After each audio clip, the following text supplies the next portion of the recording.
নমস্কার বন্ধুরা, আশা করি আপনারা সবাই ভালো আছেন। তো আজ আবার আপনাদের সামনে একটা নতুন ভিডিও চলে এসেছি।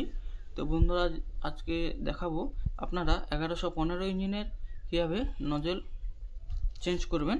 তো বন্ধুরা, আমি কিন্তু নজলটি আগেই খুলে নিয়েছি, কারণ ভিডিওটি বড় হয়ে যাবে। আপনারা বড় ভিডিও দেখতে খুবই অপছন্দ করেন আমার ছোট ছোট ভিডিও, তবুও আপনারা সম্পূর্ণ দেখেন না। তো জানি না কী কারণে, হয়তো আমার ভিডিওর মধ্যে কোনো সমস্যা রয়েছে, তো যার কারণে হয়তো আপনারা ভিডিওটি দেখেন না সম্পূর্ণ। বন্ধুরা, আমি নজলটি খুলে নিয়েছি, দেখতে পাচ্ছেন। তো প্রথম আমার যে কাজটি হবে, এগুলোকেও কিন্তু আমাকে ভালো করে পরিষ্কার করে নিতে হবে। তো আমার কাছে নতুন নজল রয়েছে এবং দুটি নজলের যে নাম্বার সেটা কিন্তু একই রয়েছে। আপনারা দেখতে পাচ্ছেন হয়তো। আপনাদের যদি বুঝতে অসুবিধা হয় তাহলে কিন্তু অবশ্যই আমাকে কমেন্ট করে জানাবেন। দেখছেন যে দুটো নজলের নম্বর একই রয়েছে।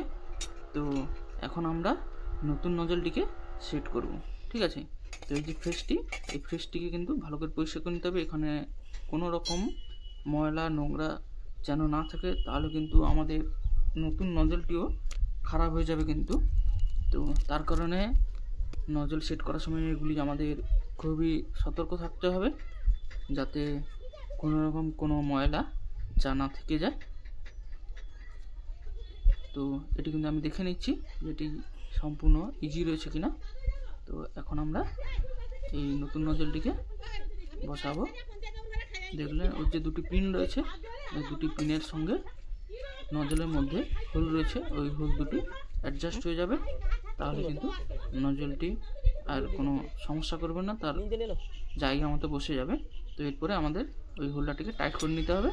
তারপর আসবে আমাদের নজল বল পিন এবং যে নজলের স্প্রিংটি রয়েছে এবং আর যে বাদ বাকি প্রেসার স্ক্রু এবং এই যে ব্যারেলটি রয়েছে, এর যে বড় পিনটি যেদিকে সেটি কিন্তু স্প্রিংয়ের দিকে থাকবে।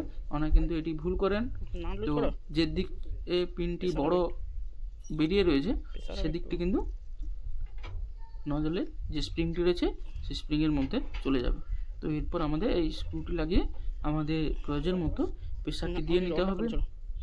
কারোর যদি জানা থাকে সে প্রথমেই প্রেসার দিয়ে নিতে পারেন, কিংবা কারোর যদি না জানা থাকে সে কিন্তু ইঞ্জিনের সঙ্গে নজলটিকে সেট করে প্রয়োজন মতো প্রেসারটি বেঁধে নিতে পারেন। তো আমি কিন্তু এখন এমনি রেখে দিচ্ছি, আমি কিন্তু প্রেসারটি দিয়ে নেব এবং আপনাদের টেস্ট করে দেখাবো যে নজলটি ঠিকঠাক স্প্রে করছে কিনা, যার কারণে আমাদের ইঞ্জিনটি কিন্তু ঠিকঠাক চলবে এটির কারণে। তো প্রেসার পাইপটি লাগিয়ে নিয়েছি এবং প্রেসার পাইপের মধ্যে তেল ভরে নিচ্ছি ইঞ্জিনটিকে ঘুরিয়ে। তো প্রেসার পাইপের মধ্যে এই তেল চলে এসছে। তো এখন আমার কাজটি হবে নজলটিকে আমি প্রেসার পাইপের মুখে সেট করে নেব।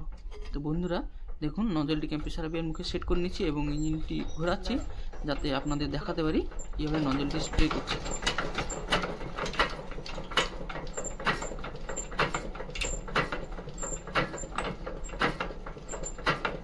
তো বন্ধুরা দেখছেন কীভাবে নজলটি স্প্রে করছে। তো এটি ঠিক রয়েছে। আবার আপনার সামনে খুবই তাড়াতাড়ি নতুন ভিডিও